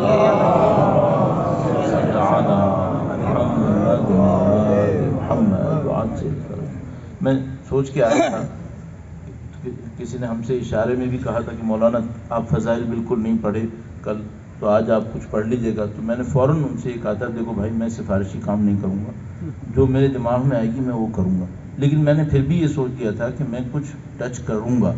لیکن وہ بات شروع ہوئی تو وہ اب یہاں پہ آ گئی، تو اب مجھے نہیں لگ رہا کہ میں کچھ کر پاؤں گا. تو میں ابھی اسی پہ رہوں گا، پھر کل انشاءاللہ چند جملات عرض کر دوں گا. آپ برا نہیں مانیے گا، ایسا نہیں ہے کہ ہم خیال نہیں رکھنا چاہتے، لیکن بات آ گئی یہاں تک. ایک بہت بڑا مسئلہ، کوئی کہتا ہے مولانا اگر کوئی شخص مجھے اچھا نہیں لگ رہا اب کیا کروں؟ منہ پہ کہہ دوں تو مجھے اچھا نہیں لگتا، جھگڑا ہو جائے گا، معاشرے کا نظام خراب ہو جائے گا. اور اگر چھپاؤں کہ اچھا نہیں لگ رہا تو آپ بول رہے ہو منافقت ہو گئی ہے. تو بھئی یہ اب حل کہاں پر ہے؟ تو اب یہاں پہ حل کہاں پر ہے؟ حل عقیدے کے اندر ہے. حل اوپر سے حل نہیں ہوگا امام، یہ اوپر سے حل نہیں ہوگا، یہ عقیدے میں حل ہوگا. عقیدے میں کیسے حل ہوگا؟ اب یہ وہ چیزیں ہیں جو ہم لوگ بعض اوقات جب ان کے اوپر گفتگو کرتے ہیں تو 4-4 5-5 کلاسیں پہلے بات کرتے ہیں، لیکن ظاہر ہے ہمیں یہاں 4-5 منٹ کے اندر کہنا. وہ کیسے ہوگا؟ سب سے پہلے یہ طے کر لو کہ جو بندوں سے تمہارے تعلقات ہیں یہ خدا کے حکم سے ہونے یا تمہاری مرضی سے ہونے؟ یہ خدا کے حکم سے ہونے. اچھا، میں کسی بندے سے ملا، اس بندے کے اندر ایک خرابی ہے. سب سے پہلی بات یہ، اللہ کا بندہ ہے یا نہیں ہے؟ اللہ کا بندہ ہے. مجھے حق ہے کہ میں سوچوں کہ یہ برا آدمی ہے؟ نہیں. تو جب تک بندہ انجانا ہے یہ اچھا آدمی ہے، اس میں کوئی خرابی نہیں، پہلی بات. اچھا، اب جناب علی ایک اور مشکل شروع ہو گئی. انجانا نہیں ہے، بندے کو میں جانتا ہوں اور اس کی حرکتوں کو بھی پہچانتا ہوں. اب کیا کروں؟ بولوں اب بھی اچھا آدمی ہے؟ یہاں سے ایک اور صفت شروع ہوتی ہے. ہم سب نے، ایک جملہ جلدی سے عرض کر دوں، ہم سب نے پوری زندگی صرف ایک کام کرنا ہے، خدا کی صفتوں کو اپنے اندر لانا ہے. اس کو جملے کو چھوڑ دیجئے، بعد میں انشاءاللہ کبھی. خدا کی ایک صفت آتی ہے، وہ صفت کیا ہے؟ یہ جتنی خامیاں تمہیں اس بندے کی پتہ ہیں، کیا خدا کو نہیں پتہ؟ اس نے اس کا رزق روکا ہے. تو تم خدا کی ستاریت میں شریک کیوں نہیں ہونا چاہ رہے؟ ستاریت میں شریک ہو جاؤ. خدا کی صفت ستاریت ہے، تمہارے اندر کیوں نہیں ہے؟ ستاریت دکھاؤ. اس کے عیب کو دکھانے کی کیا ضرورت ہے؟ جب میں گناہگار نماز پڑھ کے اللہ کے سامنے ہاتھ پھیلاتا ہوں اور خدا کو پکارتا ہوں، کبھی خدا نے کہا کہ گناہگار مجھے نہ پکارے؟ میرے تمام گناہوں کے باوجود خدا نے مجھ سے رشتہ نہیں توڑا، تو مجھے کس نے حق دیا کہ میں گناہگار سے رشتے توڑنا شروع کروں، کہ اس کو ذلیل کرنا شروع کروں؟ کس نے حق دیا؟ دوسری بات یہ ہے کہ اس کا ایک گناہ تمہیں پتہ چلا ہے، بیٹا تمہارے 10 گناہ اور لوگوں کو پتہ ہے، تم اس ایک کو چھپا لو تاکہ خدا تمہارے دسیوں کو وہ چھپا دے گا. زیادہ مت اکڑو کہ تمہیں اس کی ایک گناہ پتہ چل گیا. تمہارے بھی بہت سارے گناہ ہیں تو بہت سارے لوگوں کو پتہ ہے، لیکن خدا نے ستاریت ڈالی ہوئی. صحیح ہے. تو عزیزان محترم، اس سوال کا حل کہاں پر ہے؟ عقیدے کے اندر. عقیدے کی سطح پہ جا کے محنت کرنی پڑے گی، تب یہ مسئلہ حل ہوگا کہ اگر مجھے کسی کی برائی نظر آ رہی ہے تو اب اس کو میں اچھا کیسے کہوں. اور امام کی روایت ذہن میں رکھیے گا، جب کسی سے ملے کیا کہے؟ یہ مجھ سے بہتر، یہ مجھ سے بہتر. چلیے میں اس کے اوپر اپنے اوپر امپلیمنٹ کر کے آپ کو دکھانے کی کوشش کرتا ہوں. درود بھیجے گا محمد و آل محمد صلی علی محمد. آپ میں سے جو کل تھکے ہوئے تھے آج وہ اتنے تھکے ہوئے نظر نہیں آ رہے. شاید وہ بیچارے احتیاط کر رہے ہوں گے، جمائی بھی نہیں لے رہے ہوں گے کہ میں مولانا پھر دوبارہ نہ کہیں پکڑ لیا. لیکن بہرحال آپ اپنی صحت سلامتی کے لیے، مزید توفیقات کے لیے، تازگی اور فرحت کے لیے درود بھیجیں محمد و آل محمد صلی علی محمد. آپ ایک بات پہ یقین رکھیے گا، اگر میں نے آپ کی صحت کے لیے درود بھیجوایا، تکلف میں نہیں بھیجوایا. کیا میں آپ کو مریض دیکھنا چاہوں گا؟ نہیں، کبھی بھی نہیں. اس بات کو ذہن میں رکھیے گا. آپ کسی کے لیے دعا کروائیں، خلوص سے دعا کروائیں، خلوص سے دعا کروائیں. اس میں بہت زندگی تبدیل ہوتی رہے گی. تو جناب علی مجھے امپلیمنٹ کرنا ہے. وہ کیسے؟ صاحب میں 12 سال قم میں رہا ہوں، میں نے اتنا پڑھا ہے، میرا اتنا پڑھا ہے. اب یہ جو آدمی یہاں بیٹھا ہے اس نے تو کچھ پڑھا ہی نہیں ہے، تو میں اس سے بہتر نہیں ہوا.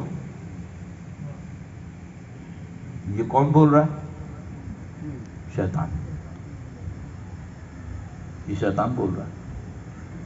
کیوں بھائی یہ مجھ سے کیسے بہتر ہو گیا؟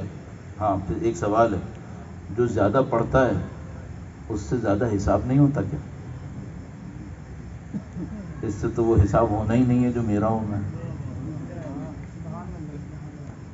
اس کو وہ عزت ملی ہے دین کے نام پہ جو مجھے ملی ہے، تو کس کا حساب زیادہ ہے؟ میں نے عزت لی ہے، مجھے اس کا جواب دینا ہوگا. ہمارے پاس روایت ہے کہ برزخ کی زندگی میں بعض لوگوں سے جب حساب لینا خدا شروع کرے گا اور وہ صاحب مقام ہوں گے، اپنے معاشرے کے مقام رکھنے والے لوگ ہوں گے، تو دعا کریں گے کہ کاش ہم جمعدار ہوتے، کاش ہم جمعدار ہوتے جس کے پاس کوئی طاقت نہ ہوتی کہ اس مصیبت میں نہ پھنستے جو اب جواب دینا پڑ رہا ہے. جمعدار ہونا بری بات نہیں ہے، ایسے نہیں کہ میں کہوں کہ اس کا مرتبہ کم ہے، نہیں، یعنی اس کے پاس کوئی ذمہ داری اتنی نہیں تھی جو میں نے اٹھا لی. اس وقت تو بڑا اچھا لگ رہا تھا کہ جناب لوگ مجھے یہ کہہ رہے ہیں، لوگ مجھے وہ کہہ رہے ہیں، عزتیں کر رہے ہیں، آگے پیچھے جا رہے ہیں. اب بتاؤ اس کا جواب کون دے گا؟ ایک ایک پوسٹ کے اوپر بعض اوقات 50,000 سال لوگوں کو لگیں گے، ایک ایک کرسی اور ایک ایک جگہ بیٹھنے پر. کیوں؟ کیونکہ وہ جگہ جہاں بیٹھے تھے اس سے 50,000 لوگوں کی زندگی متاثر ہو رہی تھی اور اس نے انصاف نہیں کیا. اب وہ 50,000 بندے اس کے سامنے کھڑے ہیں کہ اب میرا حق دو. اب یہ کہاں سے دے؟ آپ فیصل آباد والے صاحبان ثروت مشہور ہیں. امام کا قول ہے اگر تمہارے پاس کوئی ایسی پیسہ ہے جو تمہاری ضرورت سے زیادہ ہے تو جان لو کہ یہ تمہارے ہاتھ میں کسی اور کی امانت ہے. اس کا مطلب ہے جتنا میرے ہاتھ میں پیسہ زیادہ ہے اتنا ہی سوال میرا، کیونکہ زیادہ لوگوں کی امانت میرے ہاتھ میں آ گئی ہے. اچھا یہاں پہ ہر ایک کے ذہن میں یہ ہے کہ زیادہ کماؤ زیادہ کماؤ، اس کو نہیں پتا کہ ہر کمائی کے پیچھے ایک سوال آ رہا ہے. قیامت کے دن برزخ کی زندگی میں لوگ آرزو کریں گے کہ کاش فقیر ہوتے، کاش فقیر ہوتے، اس مصیبت میں نہ پھنسنا پڑتا. اب یہاں کوئی فقیر ہونے کی آرزو نہیں کرے گا مجھ سمیت، لیکن وہاں پہ کریں گے. کیوں؟ جواب دینا مشکل ہے. ہاں اگر کسی شخص کے پاس طاقت تھی اور وسائل تھے اور اس نے صحیح استعمال کر لیا، اس آدمی کا مقام انبیاء کی طرح ہے، اس کا مقام پھر انبیاء کی طرح ہے. انبیاء یہ کرتے تھے، ان کو وسائل ملتے تھے، طاقت ملتی تھی، وہ صحیح جگہ استعمال کر لیتے تھے. صحیح ہے. تو بھائی دوسری صفت کیا ہو گئی؟ دوسری صفت ہو گئی کہ آپ نے سچائی اختیار کر دی. سچائی صرف یہ نہیں ہے کہ کوئی آپ سے پوچھے مجلس کتنے بجے شروع ہوئی، آپ نے ایگزیکٹ ٹائم بتا دیا. صرف یہ سچائی نہیں ہوتی. سچائی کردار کی ہوتی ہے. جو اندر ہے وہی باہر دکھاؤ. اور ایسا ہوتا نہیں ہے، ہو نہیں رہا. یہ جو دین بے اثر ہو رہا ہے، دین کی تبلیغ، یہ اس میں بہت بڑی ایک وجہ یہی ہے. کل میں نے آپ کی خدمت میں عرض کیا تھا نا کہ میں کافی عرصے پڑھا چکا ہوں. تو آپ لوگوں کی ایک عمومی عادت ہے، وہ یہ کہ آپ کبھی کبھی مجلس کے اندر ایک دوسرے کے برابر میں بیٹھ کے کمنٹس پاس کرتے ہیں. اگر آپ یہ سمجھ رہے ہیں کہ اتنی داڑھی ہونے پر بھی ہمیں سمجھ میں نہیں آ رہا، تو پھر آپ بڑی نادانی پر پہنچے ہوئے. پھر آپ بڑی نادانی کے اوپر پہنچے ہیں. یہ رسک مت دیجیے گا. ہم لوگ بوڑھے ہو گئے اب. صحیح ہے. درود بھیجیں محمد و آل محمد. صلی علی محمد و آل محمد وعجل فرجهم.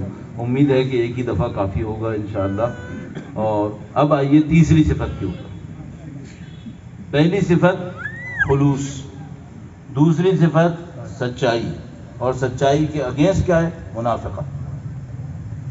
سچائی چہرے پر بھی ہوتی ہے. کسی کو دیکھ کر پوری یہاں تک مسکراہٹ آئی ہوئی ہے اور اندر سے کیوں؟ پروفیشنل مسکراہٹ. یہ منافقت ہے. یہ منافق. اچھا آپ کہیں مولانا پھر تو ہم مسکرانا ہی بھول جائیں اس دنیا کے اندر. نہیں، اللہ کی خاطر مسکراؤ. مولا کا قول ہے، مومن وہ ہے حزن اس کے دل میں ہے، مسکراہٹ اس کے چہرے پر. حزن اس کے دل. جب یہ اللہ سے مناجات کرتا ہے نا، ایسا روتا ہے، ایسا تڑپتا ہے کہ کوئی دیکھے تو لگے کہ مر گیا. لیکن جب انسانوں کے درمیان بیٹھتا ہے مسکراتا ہے. یہ مولا کا قول ہے. نہج البلاغہ میں موجود. صحیح. تیسری صفت پہ آ جاتے ہیں. درود بھیجیے گا ایک بار پھر.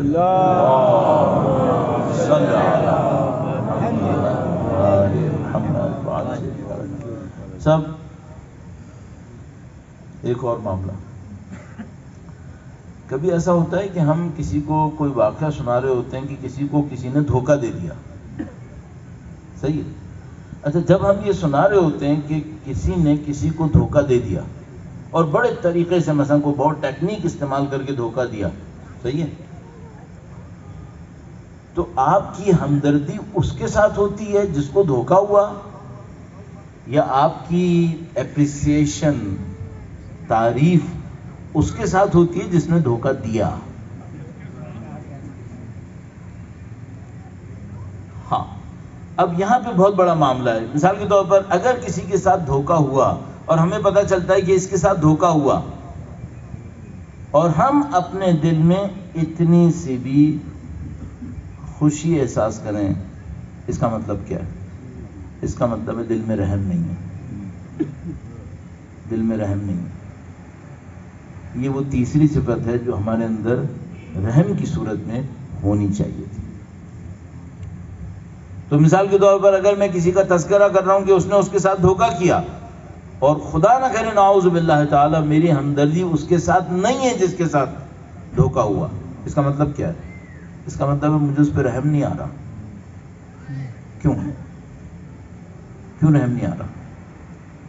میں کسی کی غربت کا تذکرہ کر رہا ہوں اور اس کے مقابلے میں کسی اور کی امارت کا تذکرہ کر رہا ہوں، اور اس غریب کی مشکل کا تذکرہ کر رہا ہوں، اور میرے دل میں کوئی رحم نہیں آ رہا. کیوں نہیں آ رہا؟ آیا رحیم خدا جس نے رحمتوں للعالمین بھیجا ہے وہ مجھے بے رحم کو قبول کرے گا؟ یہ نہیں ہونے والا. یہ نہیں ہو سکے گا. اچھا جناب میں تو سکون سے ہوں اور باقی لوگ مشکل میں ہیں، اور مجھے اپنی عیاشی میں دوسروں کی مشکل کا کوئی اندازہ نہیں. یہ رحم دلی ہے؟ یہ بے رحمی ہے؟ یہ دین قبول کرتا ہے؟ نہیں، یہ نہیں قبول کرتا۔ یہ تیسری صفت ہے جو دیندار میں ہونی چاہیے۔ شروع میں نے آپ سے کیا عرض کیا تھا؟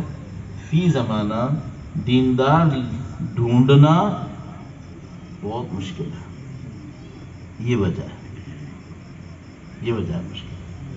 اب اس کو ذرا سا تیزی سے عرض کروں گا، درود بھیجے گا محمد و آل محمد۔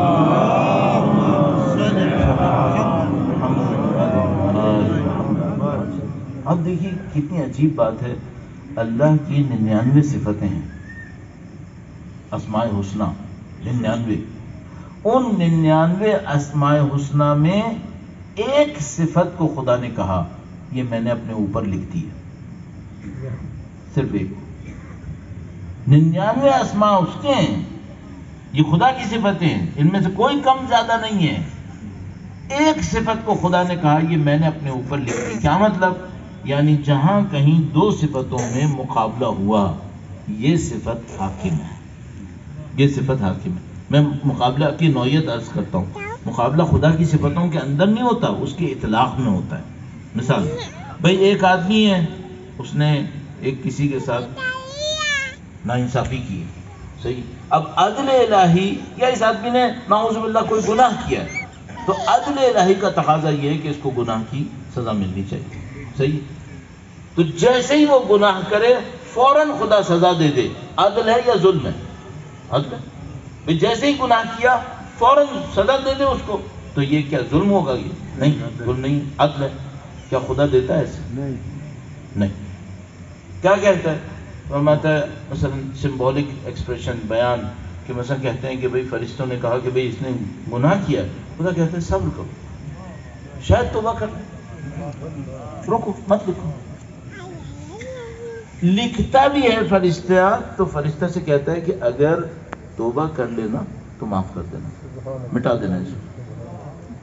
تو فرشتہ کہتا ہے کہ میں مٹا بھی دوں تو اثر تو رہے گا، تو خدا بھی فرماتا ہے نہیں، اگر اس نے توبہ دل سے کر لی نا تو پھر ایسا مٹانا جیسے تھا ہی نہیں، ایسا مٹانا جیسے تھا ہی نہیں۔ اچھا یہ عدل ہے؟ نہیں، یہ عدل نہیں ہے۔ کتب علی نفسہ الرحمہ، قرآن کریم فرماتا ہے اللہ نے اپنے اوپر رحمت کو لکھ دیا ہے، لکھ دیا۔ اچھا اس نے اپنے اوپر رحمت کو لکھا، اور سید المرسلین افضل الانبیاء کو جو بھیجا تو کیا بنا کے بھیجا؟ رحمت للعالمین۔ اب ذرا سا اس کو تیزی سے دیکھیے، جو جملہ ابھی آپ نے فرمایا، سب نے کہا رحمت للعالمین، تو پروفیسر کرار صاحب مجھے ہمیشہ یاد آتے ہیں جب میں یہاں پہنچتا ہوں، تو ان سے کسی نے کہا کہ یہ جو رحمت للعالمین ہے یہ کتنی رحمت ہے؟ صرف مسلمانوں کے لیے ہے یا کافروں کے لیے بھی رحمت ہے؟ صحیح ہے۔ تو انہوں نے بڑا خوبصورت ایک جملہ کہا جہاں خدا رب العالمین ہے وہاں نبی رحمت للعالمین، جہاں جہاں خدا، درود بھیجیں محمد و آل محمد۔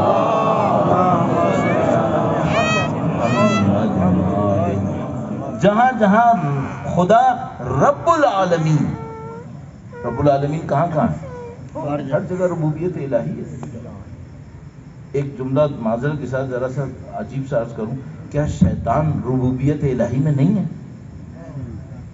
شیطان بھی ربوبیت الہی میں ہے، کیوں؟ بالآخر زندہ ہے، بالآخر زندہ ہے۔ اس کا رب کون ہے؟ اس کا رب بھی اللہ ہے۔ اچھا وہ مانتا بھی ہے، خود کہتا ہے ربی بما اغویتنی، اس نے کہا ہے قرآن کریم، رب مانتا ہے، صحیح۔ تو رب تو خدا اس کا بھی ہے۔ نبی کی رحمت بہت وسیع ہے، بڑی وسیع ہے نبی کی رحمت، صحیح ہے۔ اب یہ جو خدا ہے وہ رحیم ہے، نبی جو ہیں وہ رحمت للعالمین ہے، ان کی امت تشکیل پائی، اور اس امت کے اندر ایک بندہ ہے جو رحم سے محروم ہے، اور وہ کہہ رہا ہے رحمت للعالمین میری شفاعت کر۔ تو رحمت للعالمین یہ کہیں گے اس سے کہ اتنا تو کر لے کہ میرے اور تیرے درمیان کوئی رشتہ بنے،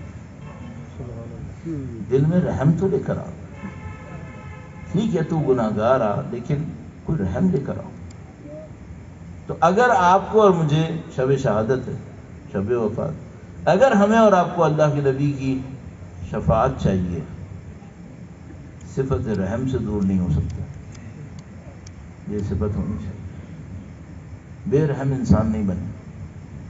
اب وہ دیکھیے، میں جلدی سے یہ بھی عرض کر دوں، دیکھیے یہ جو ہم بچوں کو مار دیتے ہیں نا بعض اوقات، یہ رحم نہیں ہے، سوچ سمجھ کے کریں۔ یہ جو گھر میں بعض اوقات مرد حضرات بہت زیادہ سخت مزاج بنے رہتے ہیں، یہ رحم نہیں ہے، ذرا خیال کریں۔ یہ جو اگر مثال کے طور پر ہم اسکولز وغیرہ کے اندر پڑھا رہے ہیں اور بچے ہمارے سامنے ہیں، تو ہم بعض اوقات محلے گلیوں کے اندر بچوں کے ساتھ سختیاں کریں، یہ نہیں ہے، یہ رحم دلی نہیں ہے، یہ سب غلط ہے۔ ہمیں اللہ کے نبی نے رحم دل بننے کو کہا، جانوروں کے لیے بھی، جانوروں کے لیے۔ کتنے واقعات ہمارے پاس موجود ہیں جس میں جانوروں کے اوپر انہوں نے ظلم ہوتے دیکھا، کہیں یہ صحیح نہیں ہے، جانور پہ رحم کرو، کتے بلی کے اوپر رحم کرو، بڑی کہانی ہے یہاں پہ، اور میں آپ کا وقت مزید نہیں لوں گا، میں نے کافی وقت لے لیا۔ تو عزیزان محترم، آپ کو دین پہ محنت کرنی ہے، دین پہ آگے بڑھنا ہے، مجھے بھی کرنی ہے، آپ نے بھی کرنی ہے، یہ راستہ ہے، یہ راستہ ہے۔ اب آپ مجھ سے کہیں مولانا ایک وظیفہ بتائیں، صبح کو اتنی دفعہ، شام کو اتنی دفعہ، یہ سب باتیں بعد میں اثر دیتی ہیں، پہلے کردار اثر دیتا ہے، پہلے کردار ہوتا ہے، یہ سب لب سروس ہوتی ہے واقعی، اگر پیچھے کردار نہیں۔ خدا کا دین صرف الفاظ میں تھوڑی، خدا کا دین کیریکٹر کے اندر ہے۔ تو عزیزان محترم، شب وفات ہے، اللہ کے نبی سے مدد طلب کرو کہ اے نبی، ہم آپ کے راستے پہ چلنا چاہتے ہیں۔ اللہ کے نبی اتنے رحیم، اتنے کریم۔ اللہ کے نبی ایک دفعہ تشریف لے گئے کسی جگہ پر، بڑا عجیب واقعہ، وہ کسی جگہ پہ تشریف لے گئے تو وہ ظاہر ہے کہ افضل الانبیاء، اشرف المرسلین، ان کا مقام، ان کی عظمت، وہ تشریف لے گئے کہیں پر، وہ جگہ جو تھی وہاں پر ایک بندہ تھا، ایک کمرے میں نبی تشریف لائے گویا، تو وہ کمرے میں سب لوگ جو بیٹھے ہوئے تھے، ان کے منتظر تھے، وہ آگے آ گئے نبی کا استقبال کرنے کے لیے، سلام کرنے کے لیے، دعائیں لینے کے لیے۔ تو ایک بندہ تھا، وہ پیچھے کھڑا تھا کونے میں بالکل، تو وہ آگے نہیں آیا، وہ پیچھے کھڑا رہا، اور اللہ کے نبی نے دیکھا کہ وہ کھڑا ہوا ہے اور خوف سے لرز رہا ہے، خوف سے لرز رہا ہے۔ اللہ کے نبی گویا سب کو چھوڑ کر اس کے پاس گئے اور کہا کہ تم کیوں ڈر رہے ہو، کیوں ڈرتے ہو؟ تو اس نے کہا، کھلے دل سے کہا، اس نے کہا کہ اے اللہ کے نبی، آپ افضل الانبیاء ہیں، آپ اشرف المرسلین، اللہ کی آخری کتاب آپ پہ نازل ہوئی، فرشتے آپ پہ نازل ہوتے ہیں، میں جاہل آدمی ہوں، میں نے کبھی نبی کو نہیں دیکھا، مجھے نبی کے ساتھ کھڑے ہونے کا ادب نہیں آتا، میں اپنی زندگی میں بے ادب انسان ہوں، میں اپنے آپ کو اس قابل نہیں دیکھ رہا کہ میں آپ کے سامنے آ پاؤں، اس لیے میں یہاں کونے میں کھڑا ہوں۔ اللہ کے نبی نے اس کو فوراً سینے سے لگایا، گلے سے لگایا، اور نبی نے کہا کہ کیا تم نے کبھی دیکھا ہے میں نے کسی کو سزا دی؟ اس وجہ سے سزا دی ہو کہ اس نے میرا احترام نہیں کیا، تم نے کبھی دیکھا ہے؟ نے کہا نہیں اللہ کے نبی، کبھی نہیں سنا ہے۔ عجیب، اللہ کے نبی نے کہا کہ تم دین میں میرے بھائی ہو، میں کیوں تمہیں سزا دوں گا، کیوں مجھ سے ڈرتے ہو؟ اللہ نے مجھے رحمت بنا کے بھیجا، مت ڈرو مجھ سے۔ یہ اللہ کے نبی کا کردار۔ اب سوچئے کتنا سخت ہوا ہوگا، یہ نبی رحمت دنیا سے گئے ہوں گے۔ اگر آپ نے کبھی کسی بڑی شخصیت کے دور میں زندگی گزاری ہو نا، اور وہ بڑی شخصیت چلی جائے، چاہے آپ کبھی نہ ملے ہوں، تب بھی آپ کے دل کے اوپر ایک غم آتا ہے کہ اتنی بڑی شخصیت کے دور میں زندگی گزار رہے تھے اور وہ اتنی بڑی شخصیت چلی گئی۔ جب اللہ کے نبی دنیا سے گئے تو لوگوں کے دلوں میں غم کیسا تھا؟ تو بڑی عجیب ایک روایت ہے بی بی ام سلمہ سے، فرمایا کہ مدینہ 2 دفعہ رویا ہے، ایک دفعہ جب نبی گئے، ایک دفعہ جب حسین گئے، مدینہ 2 دفعہ رویا، مدینہ ایسا رویا پھر جب اللہ کے نبی گئے۔ اچھا، اللہ کے نبی تو دنیا سے گئے، نبی نے ایک بڑی عجیب روایت فرمائی، بہت عجیب، کہا کہ مجھ پر وہ سختیاں ٹوٹیں جو کسی نبی پہ نہیں ٹوٹی۔ فرمایا مجھ پر وہ سختیاں ٹوٹیں جو کسی نبی پر نہیں ٹوٹی۔ صحیح۔ اچھا، اب ہم طالب علم، ہم نے روایتیں پڑھی ہیں کہ بھئی انبیاء ایسے تھے جن کے اوپر اتنے پتھر مارے جاتے تھے کہ وہ پتھروں کے نیچے غرق ہو جاتے تھے اور اسی حالت میں دنیا سے گزر گئے۔ ایسے انبیاء تھے جو کسی درخت کے پیچھے چھپ گئے تو وہیں پہ درخت سے باندھ کر آری سے کاٹ دیا لوگوں نے، ایسے بھی ہوئے۔ اللہ کے نبی نے فرمایا مجھ پر وہ سختیاں بیتیں جو کسی نبی پر نہیں بیتیں۔ تو میرا جیسا جاہل پوچھے گا، اے اللہ کے نبی، آپ کا جسم آری سے نہیں کٹا، آپ کا جسم تو پتھروں میں نہیں پسا، تو میرے نبی مجھ سے کہیں گے کہ تم نے سنا کسی نبی کی بیٹی کو تماچا لگا؟ سنا تم نے کبھی؟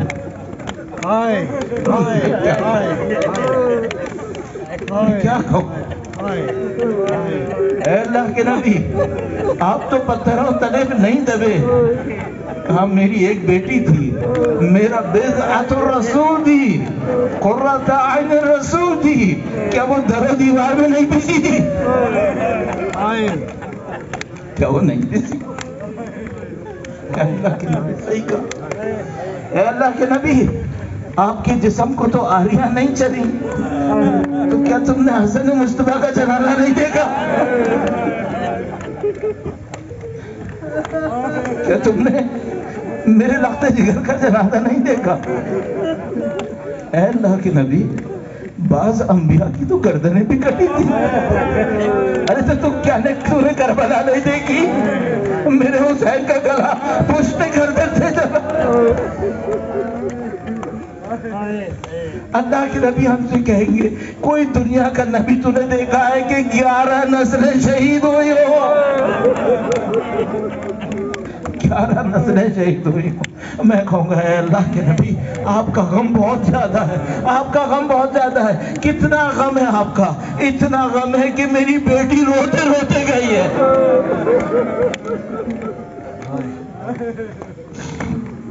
الا لعنت اللہ علی القوم الظالمین وَسَيَعْلَمُ الَّذِينَ ظَلَمُوا أَيَّامَ منقلب ينقلبون۔ پروردگارہ شفاعت نبی ہم سب کو نصیب فرما، نبی کے راستے پہ چلنے کی سعادت نصیب فرما، امام حسن مصطفیٰ کی شفاعت خاصہ ہم سب کو نصیب فرما۔ اے پاک پروردگار، پرچم اہل بیت سر بلند رکھنے والوں میں قرار فرما، قیامت تک ہماری تمام نسلوں کو عزاداریں سعید و شہداء میں قرار فرما، ان کے وارث کے ظہور کا دن دیکھنا نصیب فرما، ان کی نصرت اور اصرار میں شہادت نصیب فرما۔